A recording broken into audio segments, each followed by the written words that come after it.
सुठो कारोबार है, हिन मां माण्हू सुठा पैसा अर्न करे था वञनि। अस्सलाम वालेकुम रहमतुल्लाहि व बरकातहू। दोस्तों, मैं खलील अहमद कुरैशी ऐं ॾिस रहिया YouTube channel Khalil Ahmed slow.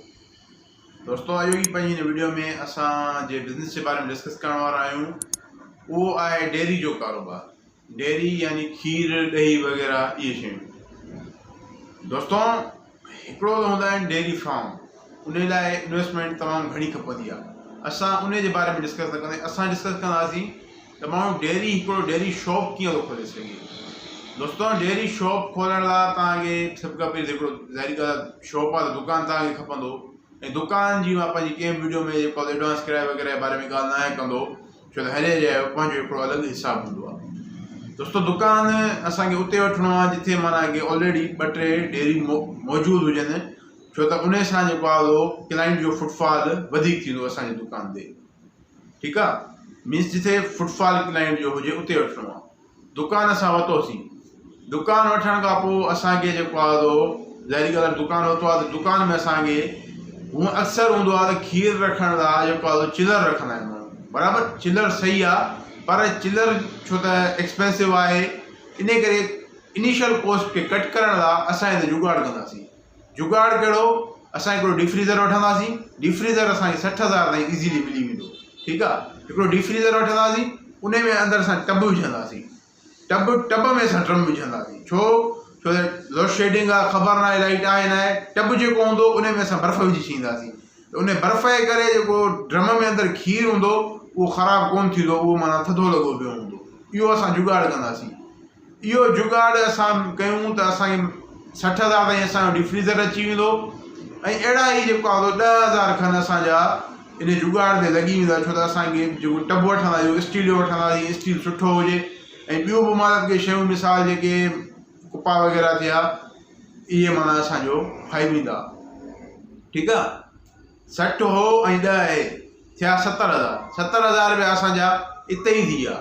उन खां अलावा असांखे छा आहे करिणो? असांखे हिकिड़ो काउंटर वठिणो पवंदो, दुकान जी में लाइटिंग कराइणी पवंदी, पंहिंजो बैनर ठाराइणो पवंदो, कार्ड पंहिंजा विज़िटिंग कार्ड ठाराइणा पवंदा। इन सॼे ख़र्चे लाइ असां रखूं था 60,000 रुपया बि, जंहिंमें तव्हां काउंटर अची वियो, पखो अची वियो, लाइट अची वई, उन खां अलावा बैनर वग़ैरह अची विया। इन लाइ असां 60,000 रखूं था। 60 हे थिया 1,20,000 रुपया। 1,20,000 रुपया असांजा इते ई थी विया। स्टार्टिंग में असांखे को एॾो ख़ासि घणो न आहे करिणो, ख़र्चु असांखे लिमिटेड रखिणो आहे। हर शइ खे पोइ with the passage of time असांखे इम्प्रूव करिणो आहे, बट एतिरो रखिणो आहे त कस्टमर अट्रैक्ट थिए, सफ़ा वेल बि कमु न हुजे। सो 1,20,000 असांजा इते ई थी विया। उन खां अलावा असांखे छा आहे करिणो? पंहिंजी सेल्स खे वधाइण लाइ, छो त रनिंग एक्सपेंसिस खे ओवरकम करिणो आहे, असांखे करिणो आहे जेको आहे डिलीवरी सर्विस जो कमु। इन लाइ असां हिकिड़ी सेकेंड हैंड स्टार्टिंग में मोटरसाइकिल वठंदासीं 20,000 ताईं, ऐं सेम 10,000 रुपया असां ॿियो मथे रखूं, जंहिंमें जेको स्टैंड ठहंदो, जंहिंमें ड्रम रखिजनि ऐं ॿियो माना सामान सड़ो। सो 30,000 इहे रखियासीं। 1,20,000 हो थिया जेके असांजा जेको आहे फ्रीज़र वग़ैरह ऐं जेको आहे काउंटर वग़ैरह जा, ऐं अहिड़ा ई जेको आहे 30,000 हे से थिया 1.5 लख रुपया। 1.5 लख रुपयो हींअर ताईं असांजी इनिशियल कॉस्ट आहे। पर हींअर असांजो रुॻो जस्ट हिकिड़ो माना खीर जो कमु शुरू थियो आहे। पर असां अगरि मिसाल जेके कॉमन जेके शयूं हूंदियूं आहिनि, हिकिड़ो हूंदो आहे खीर, ॿियूं हुजे ॾही। ॾही रखण लाइ असांखे अलॻि माना के उन हिसाब सां जेको आहे बॉइलर वग़ैरह, बॉइलर असां वठणु चाहियूं उहो खपंदो, या कढ़ाइयुनि में अगरि असां जेको गरम करणु चाहियूं उहो खपंदो, ॿिया थाल खपंदा जंहिंमें असां ॼमाइणु चाहियूं ॾही, जंहिंमें ॼमाइजे।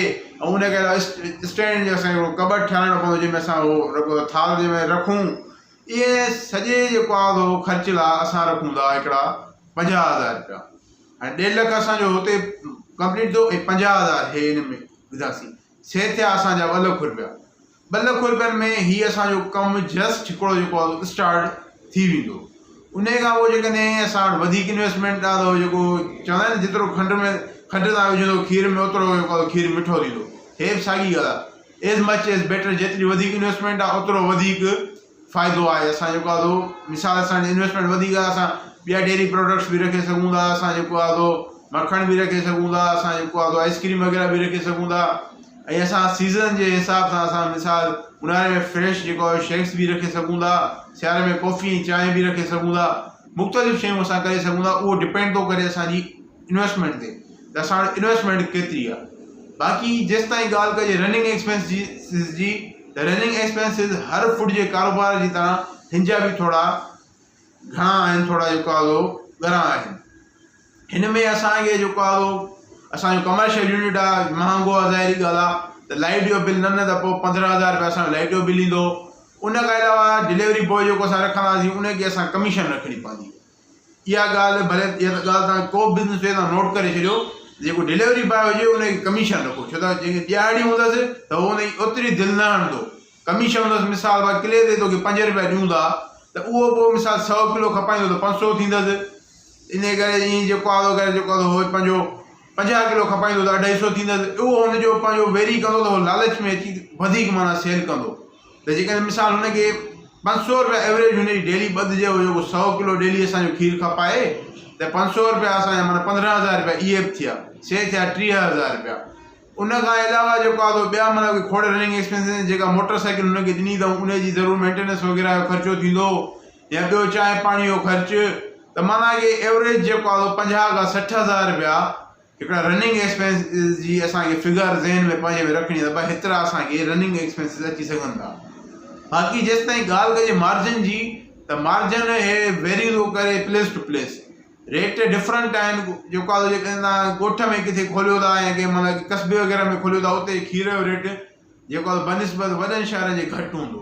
त उहो जेको आहे डिपेंड थो करे रेट तव्हांजे इलाइक़े में छा थो हले, खीर जी क्वालिटी कहिड़ी आहे, छो त जेको मिलावट वारो खीर हूंदो आहे उहो सस्तो हूंदो आहे। जेकॾहिं तव्हां प्योर तव्हां खपाईंदो त प्योर महांगो तव्हांखे मिलंदो, घटि नफ़ो थींदो, पर उन में रिलायबिलिटी तव्हांजी रिलायबल शइ हूंदी, उन में तव्हांजो ट्रस्ट तव्हांजो जेको आहे सवलो मार्केट में क़ाइमु थींदो।